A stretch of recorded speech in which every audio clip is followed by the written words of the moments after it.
Varicose వ్యాధితో బాధపడుతున్నారంట. తక్కువ ఖర్చుతో ట్రీట్మెంట్ కావాలి అనుకుంటే ఎవిస్ హాస్పిటల్ని సంప్రదించండి. ప్రస్తుతం మనతో పాటు ఉన్నారు పెద్దగా పరిచయం అవసరం లేని ప్రదీప్ జోషి గారు. ఒకసారి ఆయనతో సామాజిక రాజకీయ అంశాల మీద మాట్లాడదాం. నమస్తే అండి. శ్రీమాత్రే నమః. ఎలా ఉన్నారు? అంత అమ్మదయ్య అండి. మీరు ఎక్కువ అమ్మవారి ఉపాసకులు కదండి? అంతేనండి, మేము శాక్తేయ ఉపాసకులము. ఓకే. అమ్మవారు లలితా త్రిపుర సుందరి దేవి, దశ మహావిద్యల్లో ఒక మహాశక్తి అమ్మవారు. ఓకే. కాబట్టి షోడశి ఆ అమ్మవారిని లలితాదేవి అంటారు. మేము లలితా త్రిపుర సుందరి దేవి ఉపాసకులం. అమ్మవారి దేవాలయం ఉంది, అదే పని మాకు. అమ్మవారి తప్ప ఇంకేం ఉండదు. లలితా సహస్రనామమే మాకు. మొత్తం శ్రీ విద్య, శ్రీచక్రము, శ్రీ విద్య, దశమహావిద్యలు, ఇవే మా యొక్క జీవితం అంతా. అదే ఎక్కువగా పవర్ఫుల్ అంటే అండి అమ్మవారి ఉపాసకులు. తర్వాత శివయ్యని కొలిచే వాళ్ళు కూడా చాలా పవర్ఫుల్ ఉంటారంటారు. నిజమా అండి అది? మిగతా వాళ్ళకంటే వీళ్ళిద్దరికి ఎక్కువ పవర్స్ ఉంటాయా ఏంటి? నాకు తెలియక అడుగుతున్నాను. అంటే మనం ఈ తేడా చూపకూడదు. శివ శక్తి తేడా లేదు. శక్తి ఉపాసన, శక్తి ఉపాసన అంటే శివోపాసన. శ్రీ విద్య అంటారు. శ్రీ విద్య అంటే ఇంకా అమ్మవారే. అమ్మవారు అంటే అయ్యగారు, అయ్యగారు అంటే అమ్మవారే. దీనిలో భేదం ఏమి ఉండదు. అయితే ఇప్పుడున్నటువంటి కలికాలంలో మనకి ఏదైనా ఎనర్జీస్ తొందరగా రావాలి అన్నా, ఏది జరగాలన్నా శక్తి ఉపాసన, అమ్మవారి ఉపాసన, శ్రీచక్రం. ఓకే. శివుడు కూడా అమ్మవారి ఉపాసకుడే. అమ్మవారికి సంబంధించిన 18 మంది ఉపాసకుల్లో శివుడు అమ్మవారి ఉపాసకులే, బ్రహ్మ అమ్మవారి ఉపాసకులే, విష్ణువు అమ్మవారి ఉపాసకులే. ఈ కలికాలంలో మనం గట్టెక్కాలంటే అమ్మవారి ఆరాధన, శ్రీ విద్య, శక్తి ఉపాసనే చేయాలి కలికాలంలో. మిగతావి ఏవైనా సరే ఉపాసన బలం ఉంటాయి, కానీ కొంచెం చిన్న ఏది జరిగినా మనం తట్టుకోలేం కలికాలంలో. ఎందుకోసం అంటే ఇప్పుడు విష్ణు ఆరాధన ఉంటుంది, విష్ణువుని కూడా మనం పూజ చేయొచ్చు. భోగములు విలాసములు రావాలి అని అంటే విష్ణు, మనకు అద్భుతాలు జరగాలి అంటే విష్ణు, భోగ విలాసాలకు విష్ణు. వైరాగ్యము, జ్ఞానము, చింతన శివుడు. ఇవి రెండు కలిపి రావాలి. ఇటు వైరాగ్యము, జ్ఞానము, చింత, భోగభాగ్యాలు, ఇహలోకము, పరలోక ప్రాప్తి అన్ని జరగాలంటే అమ్మవారు. ఇంకా అమ్మవారిని మించిన అల్టిమేట్ పవర్ లేదు. ఇంకా అమ్మనే. ఇంకా అమ్మనగలయమ్మ, ముగ్గురమ్మల మూలపుటమ్మ, చాలా పెద్దమ్మ, సురారులమ్మ కడుపారడి బుచ్చినయమ్మ, తన్ను లోనమ్మిన మనంబుల ఉండేడి అమ్మ, దుర్గమాయమ్మ, కృపాబ్ది ఇచ్చిత, కవిత్వ మహత్వ, పటుత్వ సంపద. పెద్దమ్మ తల్లి టెంపుల్లో రాసి ఉంటుందండి, స్టార్టింగ్ లోనే ఉంటుంది. అమ్మల గన్నయమ్మ, ముగ్గురమ్మల మూలపుటమ్మ, చాలా పెద్దమ్మ. ఇంకా అంతకుమించి ఇంకోటి ఏం లేదు. ఇంకా ఇప్పుడు బ్రహ్మదేవుడు కానీ విష్ణువు కానీ మనం ఏదైతే ముగ్గురు త్రిమూర్తుల్ని స్మరిస్తామో ఆ త్రిమూర్తులకు కూడా అమ్మవారి యొక్క 3 శక్తులే. అందుకే ఆది శంకరాచార్యులు కూడా ఏమంటారు అంటే శివశక్త్యాయుక్తో యది భవతి శక్త ప్రభవితం అని సౌందర్యలహరిలో ఫస్ట్ శ్లోకమే ఆయన చెప్పేశాడు. శివుడైనా విష్ణువైనా బ్రహ్మ అయినా శక్తి కావాలి. శక్తి లేకపోతే ఏం లేదు, శక్తి ఉండాలి. Shakti is called dynamic, Shiva called static. Like ఇప్పుడు మనము న్యూక్లియస్ ఎనర్జీలో కూడా ఆటామ్స్ గురించి చూస్తాం. న్యూక్లియస్ ఎనర్జీలో, ఆ న్యూక్లియస్ ఎనర్జీలో ఆటామ్స్ ప్రోటామ్స్ కలిసే ఉంటాయి.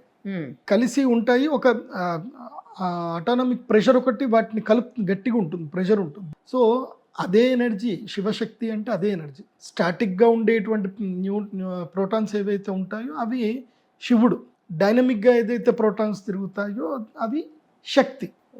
అది. సో శివశక్తి లేనిది ప్రపంచం లేదు. ప్రపంచం మీరు ఎక్కడికైనా పోండి శివశక్తి ఉంటుంది. ఇప్పుడు మన శరీరంలో ఆర్గాన్స్ తీసుకుందాం, ఒక సెల్ బాడీ తీసుకుందాం.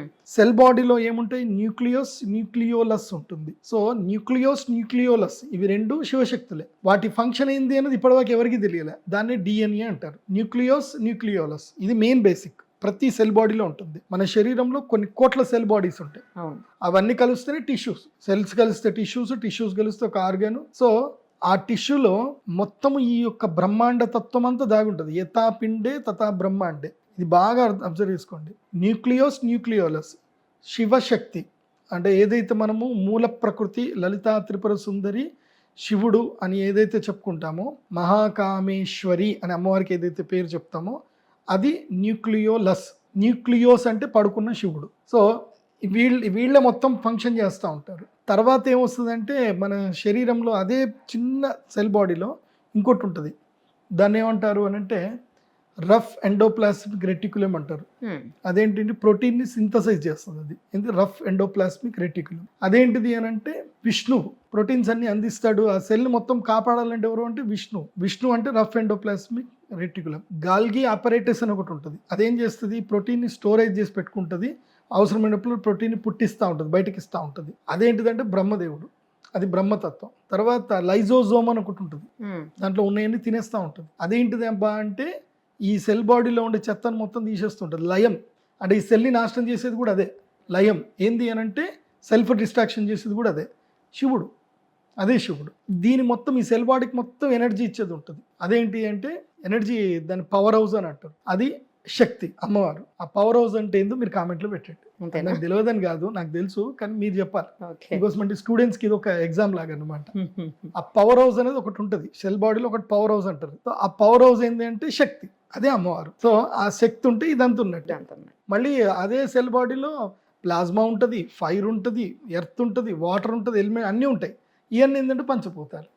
ఇంతే, చిన్న సెల్ బాడీలోనే ఈ ప్రపంచం అంతా ఉంది. సో మనము అందుకే అమ్మవారి తత్వము ఇలా తెలుసుకోవాలి. మనం ఏదో అమ్మవారు అంటే మా అమ్మవారిని పూలు వేస్తున్నట్లు కాదు.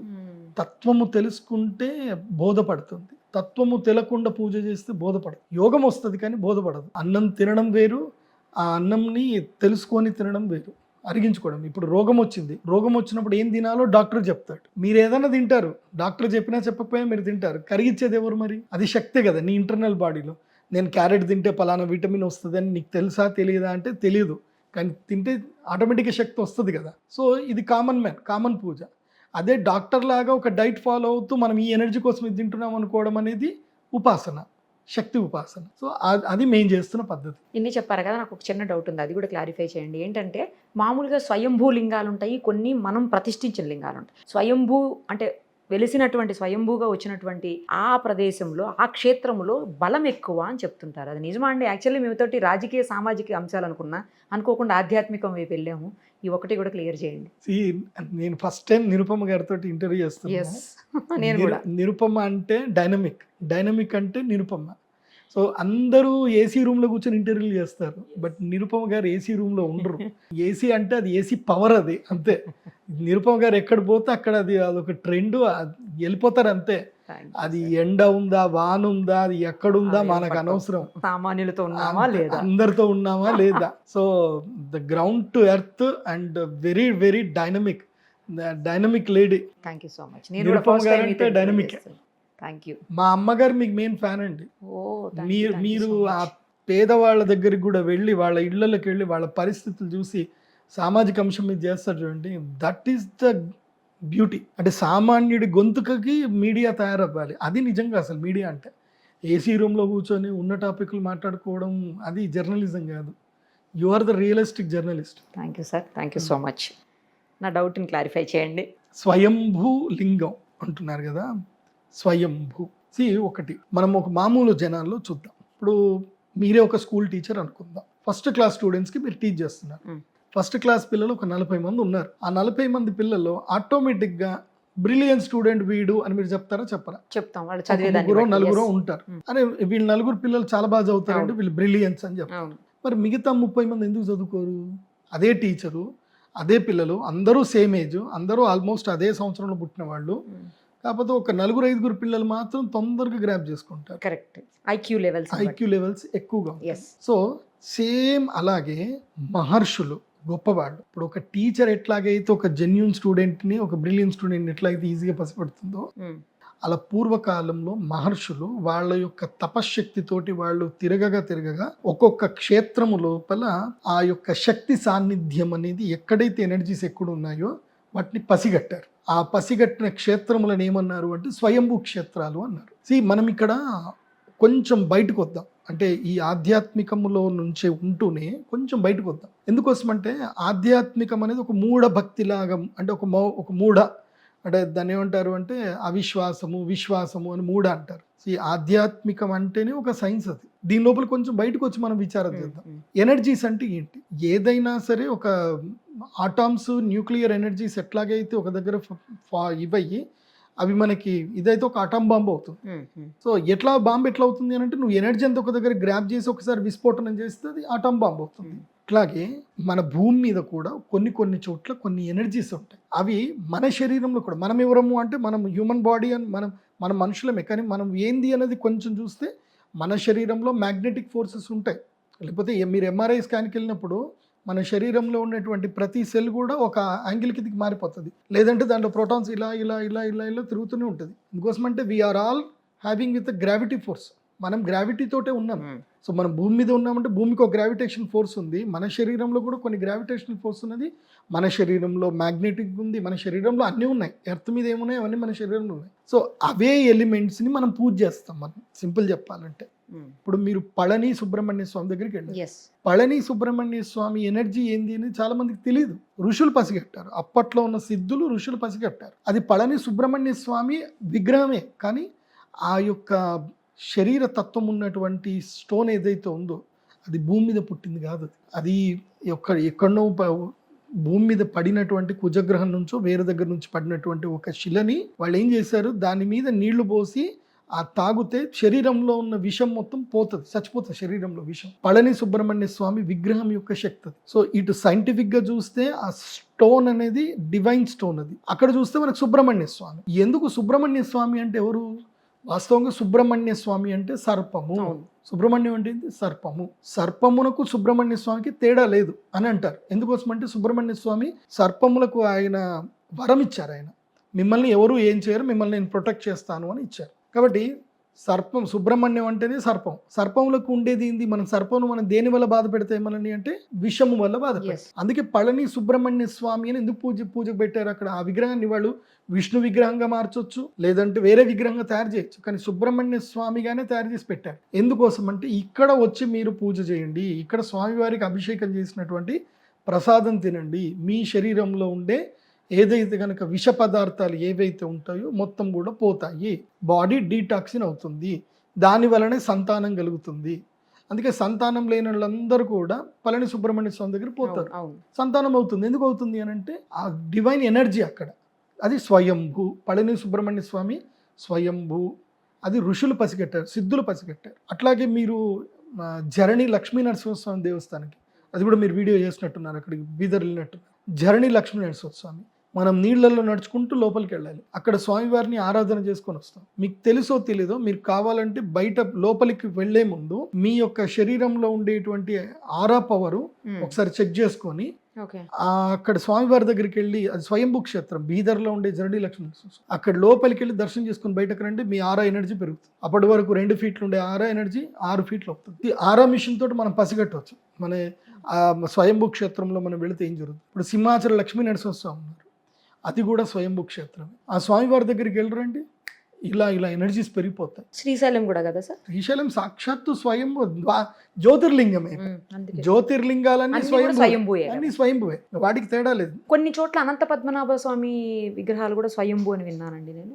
అవి కూడా స్వయంభూవే. ఇప్పుడు మనకి భాగ్యనగరంలో కాజగూడలో ఉన్నటువంటిది అనంత పద్మనాభ స్వామి వారిది కూడా ఆ మొత్తం పర్వతం మొత్తం కూడా స్వయంభూ పర్వతమే. మీరు ఆ పర్వతాన్ని కరెక్ట్ గా అబ్జర్వేషన్ చేయండి, కాజగూడలో ఉంది, కరెక్ట్ గా అబ్జర్వేషన్ చేయండి. ఒక దగ్గర కూర్మ స్వరూపం కనిపిస్తుంది, ఒక దగ్గర మత్స్య స్వరూపం కనిపిస్తుంది, ఒక దగ్గర నరసింహ స్వరూపం, దశావతారాలు ఆ గుట్ట మీద మొత్తం కనిపిస్తాయి మనకి. అది స్వయంభూ క్షేత్రం. కాకపోతే మనం పసిగట్టడం అనేది మనం పసిగట్టలేకపోతున్నాం, తెలియాలి కదా. నేను అదే చెప్తున్నా కదా, ఒక టీచర్ ఎట్లాగైతే ఒక బ్రిలియంట్ స్టూడెంట్ పసిగడుతుందో, ఒక స్టూడెంట్ని బ్రిలియంట్గా ఎట్లా మారుస్తుందో ఒక కామన్ స్టూడెంట్ని, అట్లాగే సిద్ధులు యోగులు స్వయంభూ క్షేత్రాన్ని పసిగడతారు. అది పసిగట్టడు వాళ్ళు, ఇది క్షేత్రం, ఇది సిద్ధ క్షేత్రం అని చెప్తే ఇంకా మనం వెళ్ళిపోవాలంతే. ఇప్పుడు పంచభూత శివలింగ క్షేత్రాలు ఉంటాయి, ఇవన్నీ స్వయంభూ క్షేత్రాలు. ఆ స్వయంభూ క్షేత్రాలు ఉన్నాయని చెప్పి ఇప్పుడు మనకిప్పుడంటే మనము డ్రోన్లు వచ్చినాయి, ఇవి వచ్చినాయి, మనకి ఒక లైన్ తెలుస్తుంది.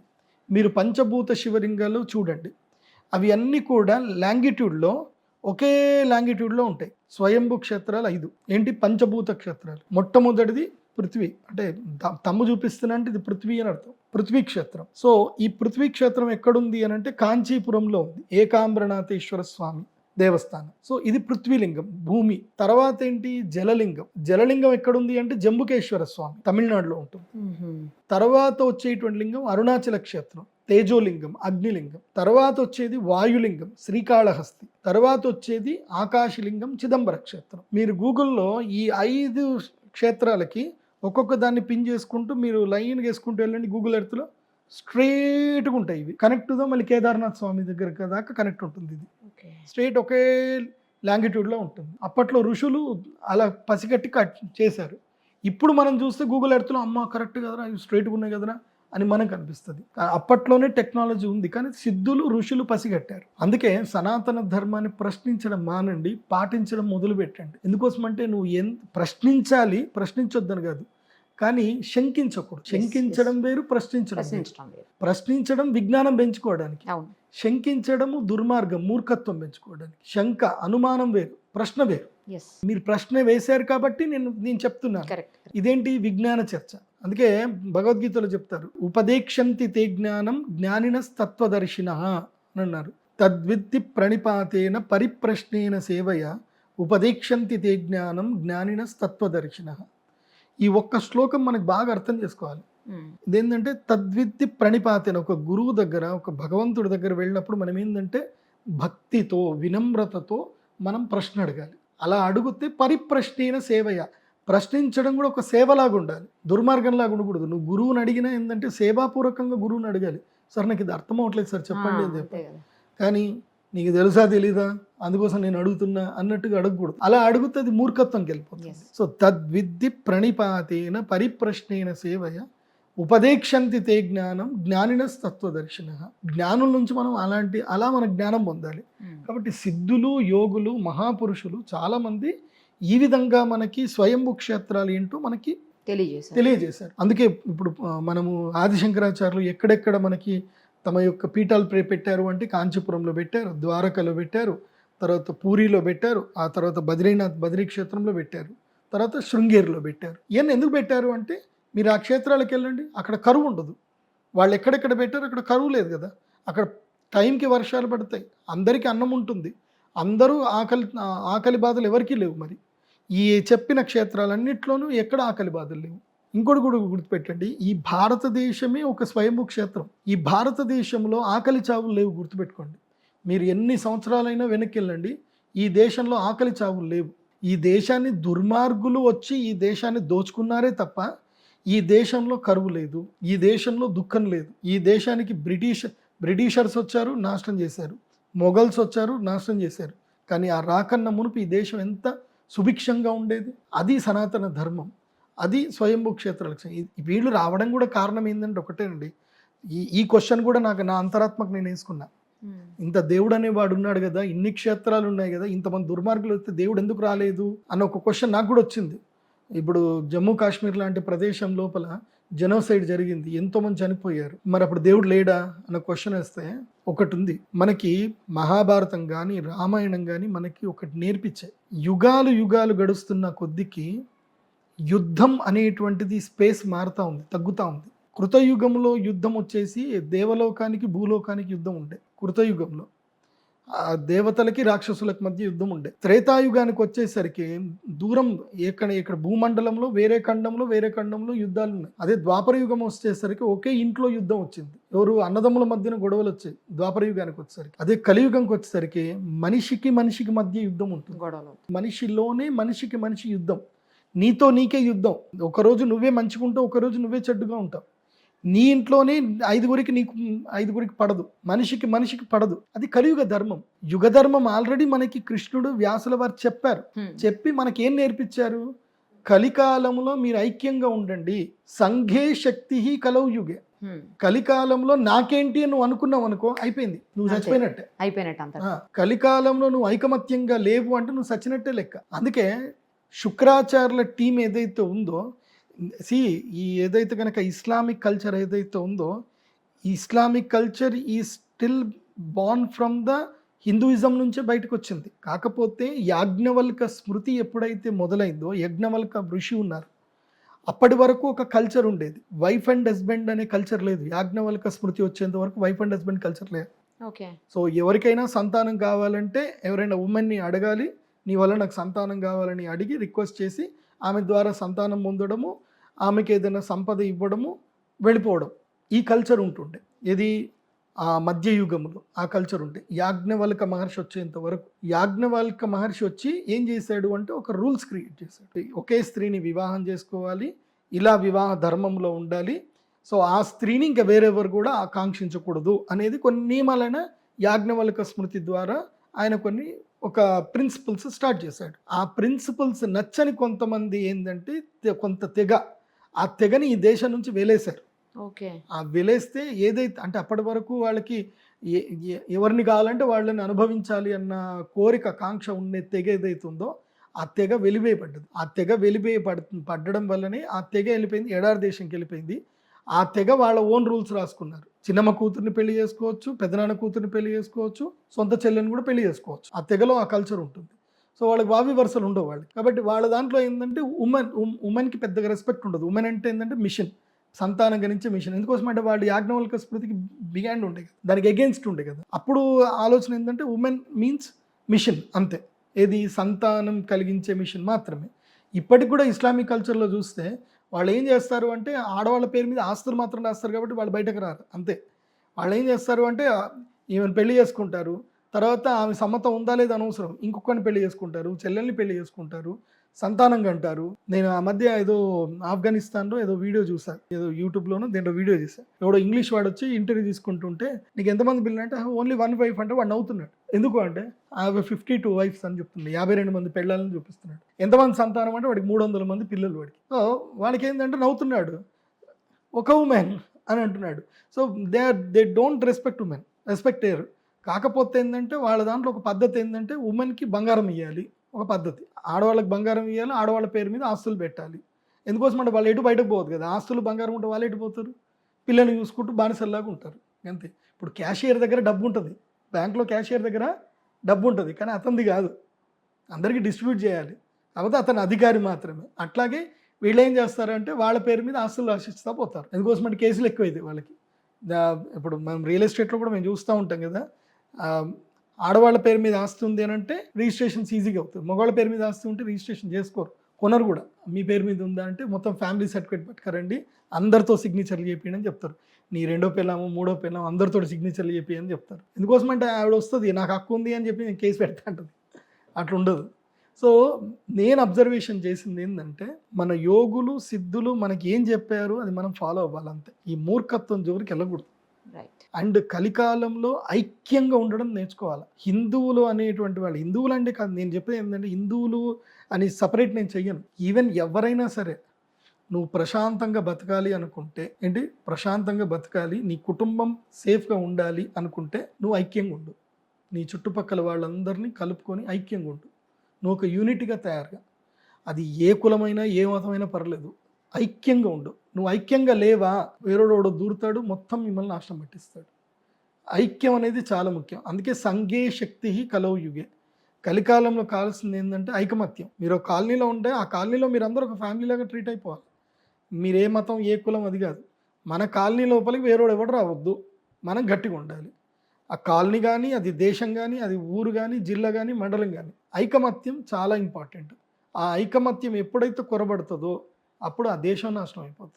ఈవెన్ ఫ్యామిలీలో కూడా ఒక ఐకమత్యం చాలా ముఖ్యం. ఇప్పుడు ఫ్యామిలీలో అందరూ ఎంతైనా కొట్లాడుకున్నా 4 మంది కొట్లాడుకోవాలి. బయట ఎవడన్నా వస్తే అందరు కలిసిపోయి వాడి మీద దుంకాలి. కానీ ఆ ఫ్యామిలీలో దాదా మా ఇంట్లో వేసేసుకొని పో అని చెప్పేస్తానంటే రాంగ్ కదా.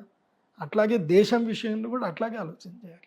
అది చెయ్యరు, అలాంటి ఆలోచనలు రావు మన దగ్గర. ఇప్పుడు చూస్తున్నాం సార్ మనం కలికాలమో కలియుగమో ఏదో ఒకటి మొత్తానికైతే ఇప్పుడు ఎలా ఉన్నారంటే యూత్ అంతా కూడా దేని మీద కూడా సరిగా కాన్సన్ట్రేషన్ లేదు. రకరకాలైనటువంటి హ్యాబిట్స్, ఫోన్కి అలవాటు పడిపోయి ఇంటర్నెట్లు ఏం చూస్తున్నారో ఏం చేస్తున్నారు, ఎలాంటి బిహేవియర్ ఉంటుందో ఎలాంటి హ్యాబిట్స్ ఉంటాయో కూడా అర్థం కావట్లేదు. తల్లిదండ్రులకు రెస్పెక్ట్ లేదు. నేనైతే అన్ని ఆశ్రమాల్లో చూస్తున్నాను, అసలు పేరెంట్స్ని తీసుకొచ్చి ఆశ్రమాల్లో పారేసిపోయేవాడు కొంతమంది. అయితే కొంతమంది డబ్బులు ఉండి కూడా చూసుకోలేని పరిస్థితుల్లో, నేను అలాంటి వాళ్ళ గురించి మాట్లాడట్లేదు, కావాలని వదిలించుకోవడానికి తీసుకొచ్చి పడేసే వాళ్ళ గురించి మాట్లాడుతున్నాను.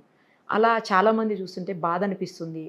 వాళ్ళు ఏడుస్తుంటే ఇట్లా హృదయం అసలు ద్రవించిపోయేటువంటి పరిస్థితులు నేను చాలా చూశాను. ఎందుకు అంత ఘోరంగా, ఇంతకుముందు లేనన్ని ఆశ్రమాలు ఎందుకు ఇప్పుడే పెరిగాయి, ఎందుకు అంత డిటాచ్ అయిపోతున్నారు పేరెంట్స్ తోటి కావచ్చు, ఫ్యామిలీతో కావచ్చు. మన కన్నయ్య పెంచి వాళ్ళ స్టేజ్లో ఉన్నామంటే కారణం వాళ్లే కదా. బట్ ఎందుకు మర్చిపోతున్నారు, ఎక్కడ లోపం ఉంది? ఇది మనం తెలుసుకోవాలంటే మనము ఒక 800 సంవత్సరాలకు వెనక్కి వెళ్ళాలి. 800 సంవత్సరాలు కాకుండా కనీసం అన్న ఒక 200 సంవత్సరాలకు వెనక్కి వెళ్తే బ్రిటిషర్స్ ఎప్పుడైతే మన దేశానికి ఎంటర్ అయ్యారో అప్పటిదాకా మనకి దరిద్రం లేదు. We're all happiest people. మన దగ్గర ఉన్నంత సంతోషం ఎక్కడా లేదు, చాలా సంతోషంగా ఉన్నాం మనం. బ్రిటిషర్స్ ఎంటర్ అయ్యి మన ఎడ్యుకేషన్ సిస్టమ్ నాశనం చేశారు. ఎడ్యుకేషన్ సిస్టమ్ మనకి చాలా రకాలుగా ప్రయత్నం చేశారు, మనల్ని ఆశ పెట్టడానికి ట్రై చేశారు, ఎన్నో చేశారు. ఎక్కడ వీళ్ళు దొరకట్లే ఇండియన్స్. వాళ్ళు వచ్చి మన దేశాన్ని దోచుకోవడానికి 50 ఏళ్ళు పట్టింది వాళ్ళకి. వాళ్ళు వచ్చారు, కూర్చున్నారు, ఏదో మేము మర్చెంట్స్ అన్నారు, చేశారు. కానీ మనల్ని లొంగ తీసుకోవడానికి వాళ్ళకి 50 ఏళ్ళు టైం పట్టింది. వాళ్ళు ఆ 50 ఏళ్లలో చేసింది ఏం తెలుసా? మన ఎడ్యుకేషన్ సిస్టమ్ చంపుకుంటూ వచ్చారు, టీచర్స్ని చంపుకుంటూ వచ్చారు, ఎడ్యుకేషన్ సిస్టమ్ మొత్తం చంపుకుంటూ వచ్చారు. ఇప్పుడు కూడా పిల్లలందరూ ఎందుకు ఇలా తయారవుతున్నారు అంటే because of only education system. Education is only for gaining the money అనేట్టే ఉంది తప్ప ఏం చదువుతున్నావురా అంటే నేను ఇది చేస్తున్నా అంటే ఎంత సంపాదిస్తారా దాంతో. ప్రతిదీ టార్గెట్ టు ద మనీకే పోతుంది. నువ్వు ఏం మోరాలిటీ ఏం సంపాదించావు అని పోవట్లే, నువ్వు స్కిల్ ఏం గెయిన్ చేసావు అని పోవట్లే, నీ న్యాచురాలిటీ ఏందో లేదు, ప్రతిదీ టార్గెట్ టు ద మనీగా వెళ్ళిపోతుంది. సో మనీతో మనిషి ఏదైనా చేయొచ్చు అనే దానికి వెళ్ళిపోయి క్రూయాలిటీ పెరిగిపోతుంది. ఇప్పుడు ఉదాహరణకి ఇప్పుడే చూస్తున్నాం మనం, వైఫ్ అండ్ హస్బెండ్ ఇద్దరు సంతోషంగా ఉంటున్నారు. అదేదో ఒక సినిమా ఉంది, నానిది ఏదో సినిమా ఉంది, ఒక పెద్ద ఇల్లు చూపించేసి ఎగ్జాంపుల్ చూపిస్తాడు, ఆ హీరోయిన్కి ఏదో ఎగ్జాంపుల్ చూపిస్తాడు, నేను లోకల్ సినిమా అనుకుంటా. సీన్ చాలా బాగుంది, అది మనం ఒకసారి అర్థం చేసుకోవాలి. పెద్ద ఇల్లు ఉంది, ఆ రూమ్లో ఒక టీవీ ఉంది, ఈ రూమ్లో ఒక టీవీ ఉంది. నీకు నచ్చలేదు అనుకో, నువ్వు ఆ టీవీలు చూసుకుంటా, నాకు నచ్చలేదు ఈ టీవీ. అదే ఒకటే టీవీ ఉంది అనుకో, నువ్వు నేను అడ్జస్ట్ అవుతాం. ఒకే ఇంట్లో ఉన్నాం అనుకో, ఒకరినొకరు ముఖం చూసుకుంటూ అడ్జస్ట్ అవుతాం. ఇప్పుడు ఎట్లయిపోయింది అని అంటే లగ్జరీస్ థింగ్స్ పెరిగిపోయాయి, ఆపర్చునిటీస్ పెరిగిపోయి, అన్నీ పెరిగిపోయి. ఇద్దరు కొట్లాడుకున్నారనుకోండి, నా ఫుడ్ నేను ఆర్డర్ చేసుకుంటా, నీ ఫుడ్ నువ్వు ఆర్డర్ చేసుకో. ఇలా అవసరాలకు తగ్గట్టుగా మనకి అన్ని అవైలబిలిటీ ఉన్నది. ఎంత అవైలబిలిటీ ఉంటుందో అంత ప్రేమ తగ్గిపోతుంది. ఇప్పుడు ఒకళ్ళ మీద ఒకళ్ళు డిపెండ్ ఉంటేనే కదా ప్రేమ అనేది ఉండేది. డిపెండెన్సీ లేనప్పుడు ప్రేమ ఎందుకు ఉంటుంది? మనిషిని మనిషి కలిపేదే అవసరం, గుర్తుపెట్టుకోండి. ప్రేమలు అవసరాల కొద్ది కూడా ప్రేమలు ఉంటాయి, అవి ఉంటూనే ప్రేమను నిలబడతాయి. అవసరం లేనప్పుడు ప్రేమ కూడా నిలబడదు. ఇప్పుడు బిడ్డ ఎందుకు కావాలి అని అంటే నాకు ప్రేమ కావాలి. బిడ్డకి తల్లి ప్రేమ పంచుతుంది, అవసరానికి అయితే ప్రేమ పంచదు. కానీ పిల్లవాడు పెద్దగా అయిన తర్వాత కూడా అవసరం స్టార్ట్ అవుతుంది, తల్లికైనా తండ్రికైనా అవసరం స్టార్ట్ అవుతుంది. ఏమంటాడు అంటే, ఒరే నువ్వు పెద్దగా అయ్యావు కదరా, మమ్మల్ని చూసుకుంటావు కదా అన్నాడు, ఒక అవసరం అనేది స్టార్ట్ అవుతుంది. సో అక్కడ ప్రేమలో కూడా అవసరం ఉంటుంది ఎక్కడైనా సరే. ఇది అంతా కూడా కొలాప్స్ అవడానికి గల కారణం ఏంటంటే the main thing education system. పూర్వకాలంలో ఎడ్యుకేషన్ సిస్టమ్ డిఫరెంట్గా ఉండేది, చాలా పద్ధతిగా ఉండేది ఎడ్యుకేషన్ సిస్టమ్. ఇప్పుడున్న ఎడ్యుకేషన్ సిస్టమ్ అంతా కూడా వరస్ట్ ఎడ్యుకేషన్ సిస్టమ్. అసలు లైఫే లేదు దాని లోపల, ఎసెన్స్ లేని. ఇప్పుడు ఒక ఫ్రూట్ ఏదైనా, చెక్క ఫ్రూట్ తింటారా మీరు? తిన్నారు. ఇప్పుడు అదే తింటున్నాం మనం, ఎసెన్స్ లేని ఫ్రూట్ తింటున్నారు వీళ్ళు పిల్లలు. వాళ్ళకి ఏమి తెలియట్లే, ఏం చెప్పారు అదేమో చెప్తున్నాడు రా, బైహెడ్ చేసి ఎగ్జామ్ రాస్తే చాలరా బై, ఇంతకు మించి ఏమీ లేదు. మునుపు ఎడ్యుకేషన్ సిస్టమ్ ఎంత బాగుంటుండే తెలుసా? పేరెంట్స్ వాళ్ళు వదిలేస్తుండే, ప్రతి పాఠ్యమికి వెళ్ళి తల్లిదండ్రుల దగ్గరికి వెళ్తుండే. అప్పటిదాకా వాళ్ళు టెంపుల్లోనే ఉంటుండే. దేవాలయాలే పూర్వము విద్యాలయాలు అట్లా ఉంటుండే. అండ్ వన్ మోర్ ఏంటంటే బేసిక్ లెవెల్ నుంచి వాళ్ళకి అన్నీ నేర్పించేవాళ్ళు, ఏంది లైఫ్ నేర్పించేవాళ్ళు. ఇప్పుడు ఉదాహరణకి ఇప్పుడు ఉన్న స్టూడెంట్స్ అందరిని తీసుకెళ్ళి ఒక భూమిలో ఎత్తేసండి, ఒక ఐలాండ్లో ఎత్తేయండి, బతకలేరు వాళ్ళు. అదే పూర్వం ఉన్న మన వాళ్ళని తీస్తే ఒక ఐలాండ్లో వేసేస్తే ఐలాండ్ మొత్తం కూడా గ్రీనరీ వేసుకొని పంటలు చేసుకొని ఓ సిస్టమ్ తయారు చేసుకొని బతికేటోళ్ళు. ఇప్పుడు వాళ్ళు బతకరు. ఐలాండ్కి వెళ్ళిపోయి నాకు సిగ్గి దొరకలేదు, సిగ్నల్ దొరకట్లేదు అని అనుకుంటారు. అది కాదు జీవితం అంటే ఏంది అని అంటే, మనము ఒక ఎకరం భూమి ఇచ్చినా సరే, ఒక ఎకరం భూమిలో ఉండి మనం ఎవరి మీద డిపెండ్ లేకుండా మనకి మనం ఒక కొత్త ప్రపంచాన్ని సృష్టించుకోగలగాలి. అది మనం జనరేషన్కి ఇవ్వాల్సింది. కానీ అది ఇవ్వట్ల. ఏం ఇస్తున్నారు అంటే టెక్నాలజీ. ఏం వస్తుంది అంటే ఫైనల్గా ఒకళ్ళనొకళ్ళు చంపుకోవడం తప్ప, ఒకళ్ళనొకళ్ళు దూరం అవ్వడం తప్ప దీంట్లో ఏమీ లేదు, ప్రేమలు లేవు, ఏమీ లేవు. సో ఎడ్యుకేషన్ సిస్టమ్ మారాలి. ఆ సిస్టమ్ మారితేనే ఇది ఏదైతే ఈ జనరేషన్స్ బతికి బయటకెళ్తాయి. లేకపోతే పెద్దగా కన్నీళ్ళు కూడా రావండి. ఈ మధ్య సావులకు పోయిన, ఒకప్పుడు సావులకు పోతే ఏడుపులు ఎక్కువ ఉంటుండే, ఇప్పుడు ఏడుపులు లేవు. ఇప్పుడు ఏం ఏడుపులు లేవు, ఒక గంట సేపు ఏడుస్తున్నారు, ఇంకా అయిపోయింది అని చెప్పేసి అని ఇట్లా వెళ్ళిపోతుంది. No emotions. అది బాండింగ్స్ కూడా లేవు సార్, లేవండి, ఎక్కడ కూడా లేవు. భార్యాభర్తలు ఇద్దరు విడిపోతే 5 రోజుల్లో వాళ్ళ లైఫ్ వేరే అయిపోతుంది, ఇంకొకళ్ళతో డేటింగ్ వెళ్ళిపోతున్నారు, అయిపోతుంది. ఇప్పుడు మీకు విషయం తెలుసా అంటే, నేను ఆ మధ్య ఫ్యామిలీ కోర్ట్స్కి వెళ్తున్నా కదా, చెప్తున్నా ఫ్యామిలీ కోర్ట్స్లో కొత్త ప్రేమలు సృష్టిస్తున్నారు. అంటే ఫ్యామిలీ కోర్ట్కి వెళ్తున్నారు కదా, వీళ్ళు విడిపోయి కొట్లాడుకుంటున్నారు. అక్కడికి అమ్మాయి వస్తుంది, ఇక్కడ విడిపోయిన అబ్బాయి వస్తాడు, వాడి భార్య వస్తుంది, వాడి భార్యని చూడడు, ఇంకోటి భార్య వస్తుంది కదా, దాన్ని చూస్తాడు. వీళ్ళిద్దరికి వెళ్ళి కాఫీ తాగుతారు, వాళ్ళు కొత్తగా లైఫ్ స్టార్ట్ చేస్తారు. సో ఇప్పుడు family courts or marriage courts అయిపోయాయి మళ్ళీ. ఇట్లా జరుగుతుంది, పెరుగుట నడుస్తూ ఉందన్నమాట, ఇదే జీవితం. సో నేను చెప్పేది ఏంటంటే, ఇది మారాలి అని అంటే ప్రతి ఒక్కరు కూడా లైఫ్ స్టైల్ మార్చుకోవాలి, మెయిన్గా లైఫ్ స్టైల్ మార్చుకోవాలి. ఇంట్లో మొబైల్కి ఒక సర్టన్ టైం పెట్టాలి, పెట్టుకోవాలి, సర్టన్ టైం TV కి ఒక పెట్టుకోవాలి. కానీ పెట్టుకోరు, జరగదు, అది జరగదు, అది జరగదు. అసలు ఫోన్ లేకపోతే ఇంకేమన్నా ఉందండి? ప్రపంచం మొత్తం ఫోన్లోనే కదా ఉంది ఇప్పుడు. కానీ దీనికి అనుకుంటే సొల్యూషన్ ఉంది. ఏం లేదండి, ఒక 5 ఎకరాల పొలం ఎక్కడ తీసుకోవాలి, చక్కగా వెళ్ళి పొలం చేసుకోవాలి. నా లైఫ్లో ఒక పర్సన్ చూశానండి, ఈజ్ ద వండర్ఫుల్ పర్సన్. నేను చూశాను కదా, ఆయన దగ్గర పోయిన తర్వాత నాకు ప్లెజెంట్ ఆఫ్ మైండ్ వచ్చింది. నాకు అరే ఇట్లా కూడా బతకొచ్చురా భయ్, ఏం అవసరం లేదు, టెన్షన్ పడాల్సిన అవసరం లేదని. ఆయన దగ్గర ఏం డబ్బులు లేవు, ఏం లేవు. మ్యాంగ్లూరులో ఉంటారండి, ఉడిపి దగ్గర. 5 ఎకరాల పొలం ఉంది ఆయనకి. ఆ పొలం చుట్టూ చక్కగా వెదురు బొంగులతోటి కంచె చేసుకున్నారు. నో ఐరన్, నథింగ్, ఏం లేదు. వెదురు చెట్లు పెట్టేసుకున్నారు. చక్కగా బార్డర్ ఉంది. 2 ఆవులు ఉంటాయి, 2 గేదెలు ఉంటాయి. చక్కగా వాటికి పంట పండించుకుంటారు.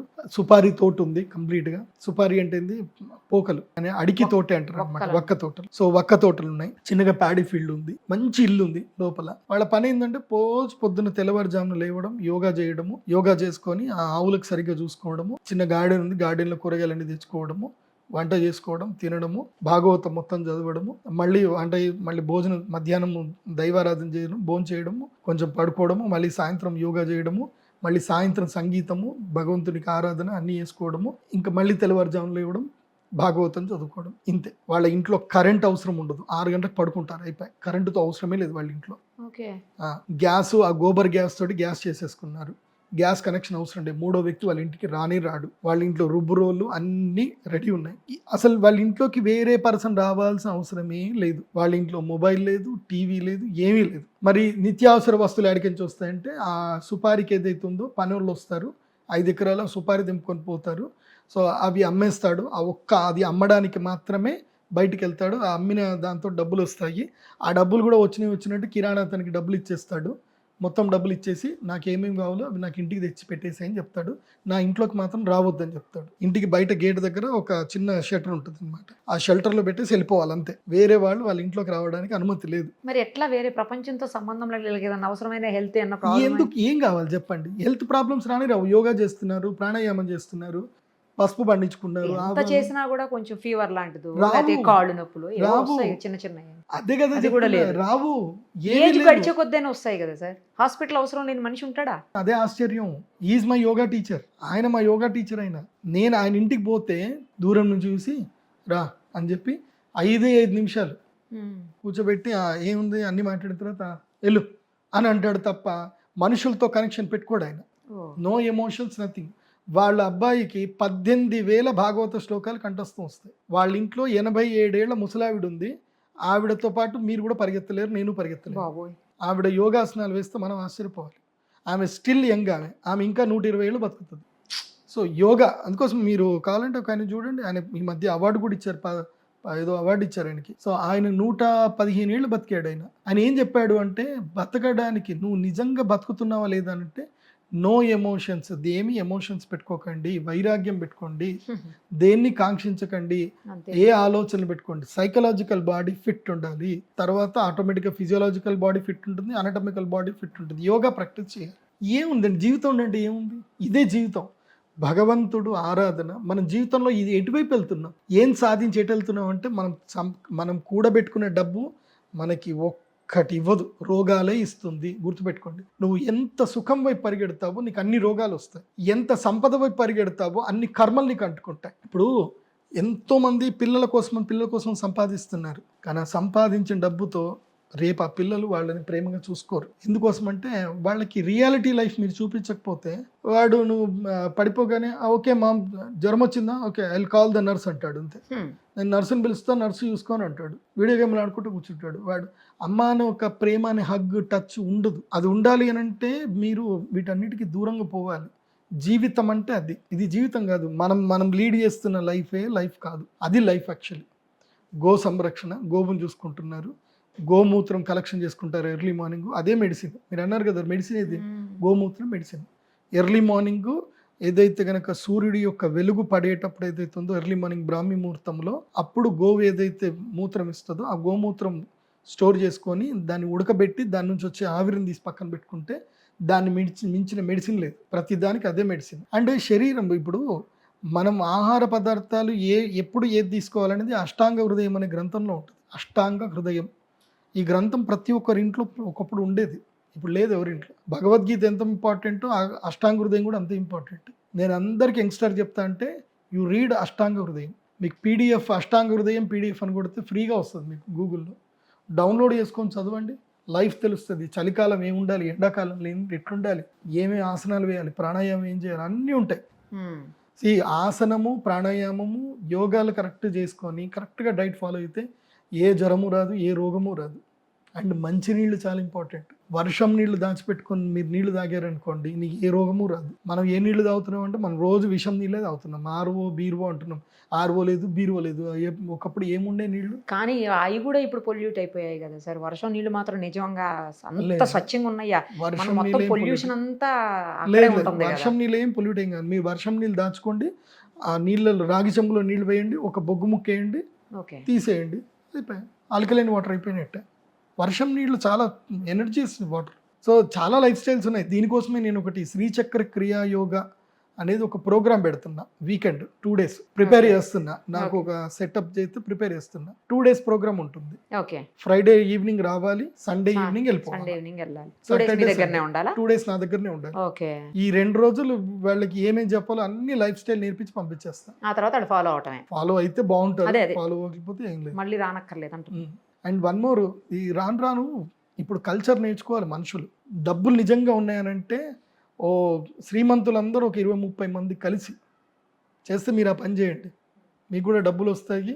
మీరు ఒక కొత్త ప్రపంచం సృష్టించిన వాళ్ళు అవుతారు. ఏం లేదు, ఒక 100 ఎకరాలు తీసుకోవాలి, మనిషికి 5-5 ఎకరాల చొప్పున అందరికీ కొనుక్కోవాలి, కాలనీస్ చేసుకోవాలి, 5-5 ఎకరాల కాలనీస్ చేసుకోవాలి, అందులోపల ఇల్లు కట్టుకోవాలి. నేను చెప్పిన ఇదే ఫార్ములా ఫాలో కావాలి. 5 ఎకరాలు కొనాలంటే ఈ చుట్టుపక్కల కొనాలని ఉందండి. ప్రకాశం జిల్లాకు పోతే చాలా దొరుకుతాయి మనకి. భారతదేశంలో ఇప్పటికే 5 లక్షల ఎకరం దొరికే భూములు బోలెడు ఉన్నాయి. మీరు చెప్పేది బీహారు, అస్సాము, ఒరిస్సాను సార్. మన రాష్ట్రాల్లో, మన తెలుగు రాష్ట్రాల్లో మీరు నిజంగా మీరు కావాలంటే నా దగ్గరికి రండి, 10 లక్షలు పట్టుకొని రండి, నేను 1 ఎకరం ఇస్తాను. నేను కాలనీ తయారు చేస్తాను. ఇప్పుడు 100 acres కాలనీ నేను తయారు చేస్తున్నా. ఇక్కడనే మన ప్రకాశం జిల్లాలోనే ఒక 100 acres తీసుకుంటున్నా, ఒక కాలనీ తయారు చేస్తున్నా. You come there. నేను స్కూల్ కూడా పెడుతున్నాను, ఒక 100 acres లో స్పోర్ట్స్ స్కూల్ పెడుతున్నా. ఎందుకు ఆంధ్రాకి వెళ్ళారు? తెలంగాణ నుంచి నాకు ఎక్కడ తక్కువ దొరికితే అక్కడికి వెళ్తా. నాకు ఆంధ్ర తెలంగాణ కదా, భారతదేశం అయితే ఓకే. లేదంటే ఆఫ్రికా బొమ్మన అడిగిపోతాను. నాకు ల్యాండ్ ఎక్కడ దొరికితే ఆడ కూడా తీసుకుంటాను. నేను ఎక్కడ పోయినా మనుషుల్ని మార్చుకుంటూ పోతా అంతే.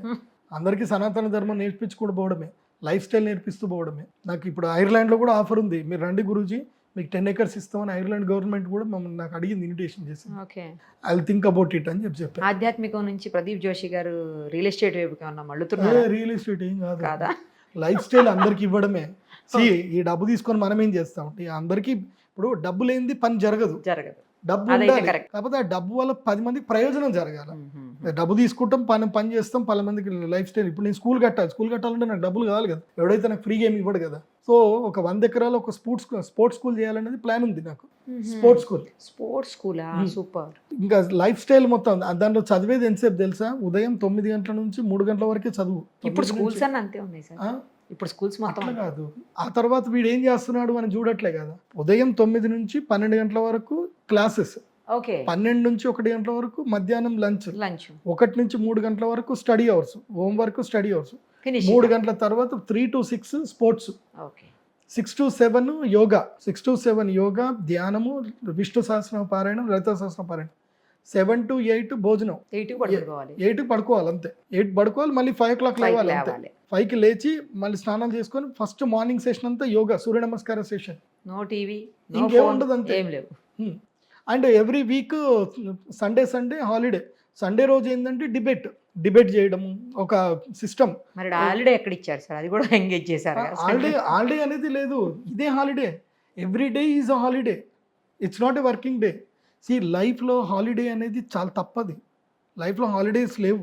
నువ్వు ఎప్పుడైతే నీ యొక్క బ్రెయిన్కి రెస్ట్ ఇస్తున్నావు అంటే ఆ రెస్ట్ కూడా నీకు హాలిడే లాగా ఉండకూడదు, అది నీకు ఎనర్జీ గెయిన్ చేసినట్టుగానే ఉండాలి. సండే రోజు నా ప్లాన్ ఉంది, ఒక అసెంబ్లీ లాగా క్రియేట్ చేయడము. సండే రోజు వీళ్ళకి డిబేట్స్ ప్రోగ్రామ్ పెట్టడము, దీని మీద చర్చలు చేయించడము.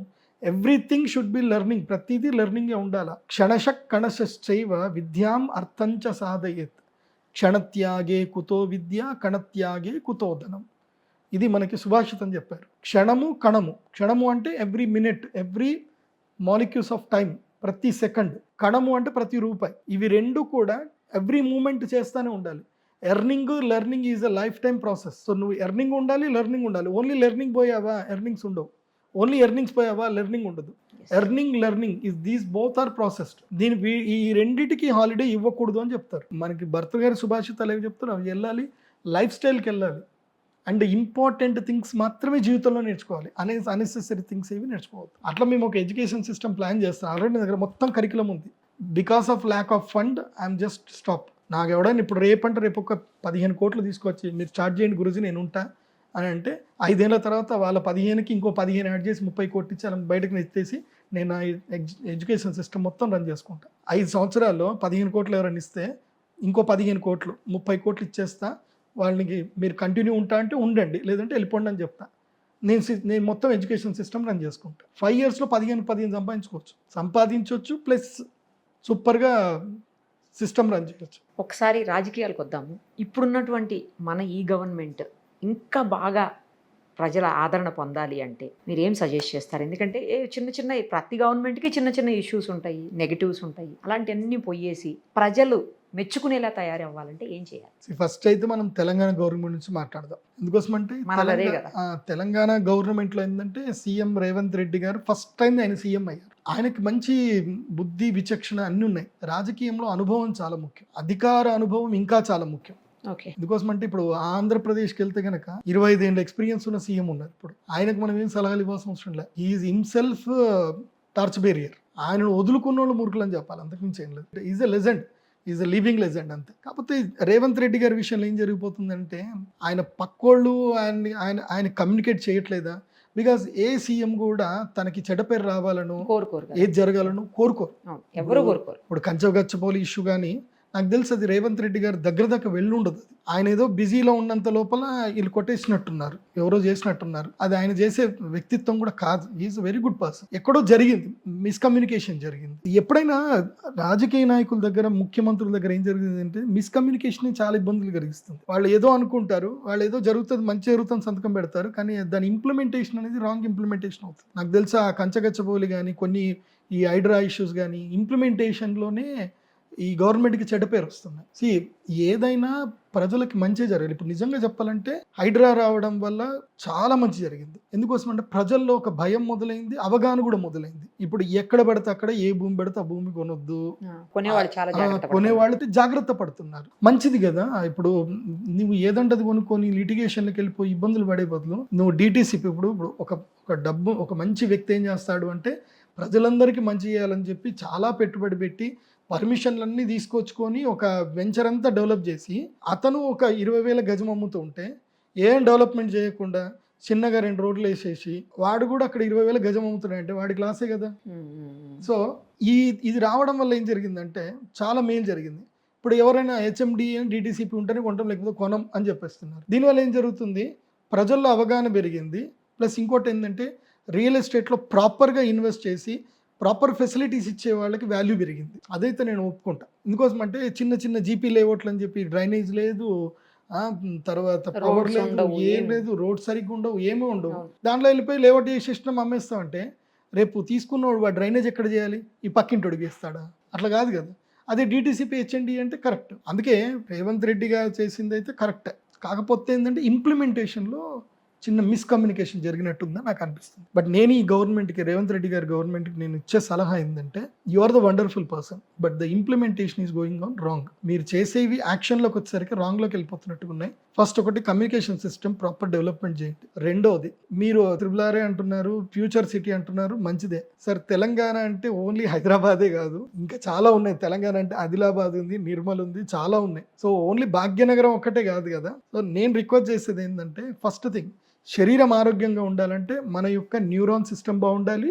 రెండోది ఏంది, సర్క్యులేటరీ సిస్టమ్ బాగుండాలి, బ్లడ్ సర్క్యులేషన్ మంచిగా ఉండాలి, శరీరం బాగుండాలి. గవర్నమెంట్ బాగుండాలంటే 2 బాగుండాలి. ఒకటి కమ్యూనికేషన్ మంచిగా ఉండాలి, అధికారులకి ప్రజలకు మధ్యన కమ్యూనికేషన్ బాగుండాలి. సో ఫస్ట్ కమ్యూనికేషన్ డెవలప్ చేయండి. ప్రజలకి అధికారులకు మధ్యన కమ్యూనికేషన్ డెవలప్ చేయండి. నేను ఇచ్చే ఒక వండర్ఫుల్ సలహా ఏంటంటే, మీరు ఒక టీమ్ పెట్టండి, ఒక 1000 మంది స్టాఫ్ తోటి ఒక టీం పెట్టండి, ఒక కాల్ సెంటర్ పెట్టండి, ప్రతిదీ ఏఐ తోటి బిల్డప్ చేసేసి ఒక సాఫ్ట్వేర్ డెవలప్ చేయండి. మీరు అనుకుంటే ఒక నెల రోజుల్లో ఇచ్చేస్తారు మీకు ఏఐ సాఫ్ట్వేర్. ఆ సాఫ్ట్వేర్లో ఆ సిస్టంలో ఏంటంటే ప్రతి ఒక్క అంటే వార్డు మెంబర్ దగ్గర నుంచి, అంటే మీ యొక్క రాజకీయంగా వార్డు మెంబర్లు, కౌన్సిలర్లు, ఇటు పొలిటీషియన్స్, ఆ పొలిటీషియన్ రిలవెంట్గా ప్రతి ఒక్క ప్యూన్ దగ్గర నుంచి ప్రతి ఒక్క ఎంప్లాయ్ అందరి కాంటాక్ట్ నెంబర్లు అన్ని డీటెయిల్స్ దాంట్లో ఇంప్లిమెంట్ అయ్యి ఉండాలి. ఒక టోల్ ఫ్రీ నెంబర్ పెట్టండి. ప్రజలకి ఏ సమస్య అయినా, ఒకటి కాదు పలానది కాదు, ఒకటే నంబర్ ఫర్ ఆల్, అన్ని సమస్యలకి, టెంపుల్ సమస్య అయినా, రోడ్ల సమస్య అయినా, డ్రైనేజీ సమస్య అయినా, లీగల్ ఇష్యూస్ అయినా, ల్యాండ్ ఇష్యూస్ అయినా, అన్నిటికీ ఒకటే నంబర్. ఒక నంబర్ పెట్టండి. ఒక 10,000 మందితోటి ఒక కాల్ సెంటర్ పెట్టండి. ఇప్పుడు నేను ఒక కామన్ మ్యాన్ అండి. మా ఇంటి దగ్గర రోడ్డు దగ్గర నాకు చెప్పా పెట్టకుండా కాలనీ లోపల వాడు 5 స్పీడ్ బ్రేకర్లు వేసుకున్నాడు. ఎవరి ఇంటి పక్కన వాడు ఒక స్పీడ్ బ్రేకర్ వేసుకొని పోయాడు. ప్రెగ్నెంట్ లేడీ ఉంది, నా భార్యనే ప్రెగ్నెంట్ ఉంది, నేను కార్లో పోతా ఉంటా, నేను అదే రోడ్లో పోవాలి, నాకు ఇంకో రోడ్ లేదు. ఎన్నిసార్లు జంప్ చేసుకుంటూ పోతే మిస్క్యారేజ్ అయితే ఎవడు బాధ్యత? నేను ఎవరికి కంప్లైంట్ చేయాలి అప్పుడు? నేను ఆర్ఎండ్ బోర్డుకి చెప్పానా, పోలీసు వాళ్ళకి చెప్పానా, కలెక్టర్ ఆఫీస్ చెప్పానా, కమిషనర్కి చెప్పానా? నేను ఏ నెంబర్లు ఎత్తుక్కోవాలి గూగుల్లో? సో ఇట్లా చాలా జరుగుతున్నాయి. ఎవడు ఇష్టం వచ్చినట్టు వాడు రోడ్ ఆక్యుపై చేస్తాడు. ఇవాళ మా ఇంట్లో ఫంక్షన్ ఉంది, నువ్వు ఓడికి ఎప్పుడో చెప్పుకోపో, నేను రోడ్డు మొత్తం కబ్జా చేసుకుంటా అంటాడు. పాపం వాడేమో ఎమర్జెన్సీ పోయేది ఉంటుంది, ఆఫీస్ పోయేది ఉంటుంది, మళ్ళీ అట్లా తిరుక్కొని పోవాలా. తర్వాత కొంతమంది అవగాహన లేకుండానే కొంతమంది ట్రాఫిక్ పోలీసు వాళ్ళు కూడా వాళ్ళు రోడ్డుకి బ్లాక్ చేసి పెట్టేస్తారు. ఎక్కడో ఒక దగ్గర బ్లాక్ అవుతుంది. ఎక్కడ కంప్లైంట్ చేయాలి? ప్రతి డిస్టిక్లో ఒక కాల్ సెంటర్ పెట్టండి. ఏ డిస్టిక్ ఆ డిస్టిక్ అక్కడ కాల్ చేస్తే ఆ డిస్టిక్ కలెక్టర్ ఆఫీస్కి కాల్ సెంటర్ పెట్టేట్టు, ప్రతి దానికి సొల్యూషన్ అయ్యేటట్టు ఒక ఏఏ సాఫ్ట్వేర్ డెవలప్ చేయండి. మీకు ఆ సాఫ్ట్వేర్ కావాలంటే చెప్పండి, నేను 10 రోజుల్లో నేను చేపించేస్తాను. నాకు టీం ఉంది, నెల రోజుల్లో చేపించేస్తాను సాఫ్ట్వేర్. ఇక్కడ ఒక కామన్ మ్యాన్ కాల్ చేసి ఒక కంప్లైంట్ ఇస్తే అది ఏ కంప్లైంట్ ఎవరికి వెళ్ళిపోవాలో వాళ్ళ మొబైల్కి మెసేజ్ వెళ్ళిపోవాలి అంతే. యాప్ త్రూ వాళ్ళ మొబైల్కి మెసేజ్ వెళ్ళిపోవాలి. ఇప్పుడు పలానా మణికొండలో పలానా రోడ్ నెంబర్లో పలానా 5 స్పీడ్ బ్రేకర్లు ఇల్లీగల్ కట్టారు, కంప్లైంట్ చేసిన 2 నిమిషాల్లో ఆ రోడ్ ఇన్ఛార్జ్కి మెసేజ్ వెళ్ళిపోవాలి. 2 రోజుల్లో ఆ ప్రాబ్లం సాల్వేషన్ చేయాలి. చేయలేదంటే డిస్మిస్, ఇంకేం లేదు అక్కడ. మీరు ఆ సిస్టమ్ ఇంప్లిమెంట్ చేయండి. మీరు అధికారులకి కమ్యూనికేషన్ సిస్టమ్ డెవలప్ చేయండి. కామన్ మ్యాన్కి గవర్నమెంట్కి లింక్ చేయండి. మీ గవర్నమెంట్ అద్భుతంగా ఎత్తుంది. First communication system, 2 circulatory system. Circulatory system అంటే ఏంటి? ట్రాన్స్పోర్టేషన్. సో ప్రతిదీ రోడ్లు డెవలప్ చేయండి సార్. మీరు రోడ్లు ఒక్క డెవలప్ చేయండి, ఆటోమేటిక్గా రియల్ ఎస్టేట్ పుంజుకుంటుంది, ఆటోమేటిక్గా రిజిస్ట్రేషన్స్ అయితే మీకు డబ్బులు వస్తాయి. ఇప్పుడు ఉదాహరణకు నాకు ల్యాండ్ ఉందండి, దాని ముందు మట్టి రోడ్డు ఉంది. మట్టి రోడ్డు ఉన్నంతసేపు నా ల్యాండ్కి 10,000 గజం అంట. అదే ల్యాండ్ డెవలప్ అయ్యి అది యాక్చువల్లీ 60 ఫీట్ల రోడ్డు, అది నువ్వు 60 ఫీట్ల రోడ్డు వేసి చూపి, నేను 10,000 గజం ఉన్నోడిని నేను 40,000 గజం చెప్తా, నేను హ్యాపీయే కదా. అప్పుడు నాకు ఇండివిజువల్గా లాభం అయింది కదా. మీరు 60 ఫీట్ల రోడ్డు అక్కడ ఆల్రెడీ ఉంది, కానీ రోడ్డు అక్కడ లేదు. ముందు నాకు 20 ఫీట్ల రోడ్డే కనిపిస్తుంది, కానీ మ్యాప్లో మాత్రం 60 ఫీట్ల రోడ్డు ఉంది. మీరు 60 ఫీట్ల రోడ్డు వేస్తే ఆటోమేటిక్గా డెవలప్ అయిపోతుందండి. మీరు not only in Hyderabad, everywhere you develop the roads. మీరు రోడ్స్ని కరెక్ట్గా డెవలప్ చేసి కనెక్టివిటీ ఇవ్వండి అంతే. జనాలకు కనెక్టివిటీ ఇవ్వండి. వాళ్ళకి ఆటోమేటిక్గా వాళ్ళ ల్యాండ్ రేట్లు పెరిగిపోతాయి. ప్రతి ఒక్కళ్ళు కూడా కోటీశ్వర్లు అయిపోతారు. ఇప్పుడు నా ల్యాండ్ రేట్ 10,000 గజం అన్నప్పుడు నా దగ్గర 100 గజాలు ఉంటే నా దగ్గర 10 లక్షలు మాత్రం ఉన్నట్టే. మీరు రోడ్ డెవలప్ చేయండి, నాకేమి ఇవ్వకండి. మీరు నా అకౌంట్లో డబ్బులు వేయద్దు, నాకేమి ఇవ్వద్దు. మీరు రోడ్ జస్ట్ వేయండి, నేను ఆటోమేటిక్గా నాకు 10 లక్షల లాభం వచ్చినట్టు కదా. నేను 20,000 గజం అమ్ముకుంటా. You develop the roads, then after you go with the education system. So అప్పుడు తర్వాత ఎడ్యుకేషన్ సిస్టమ్ మీద పడండి, తర్వాత హెల్త్ సిస్టమ్ మీద పడండి.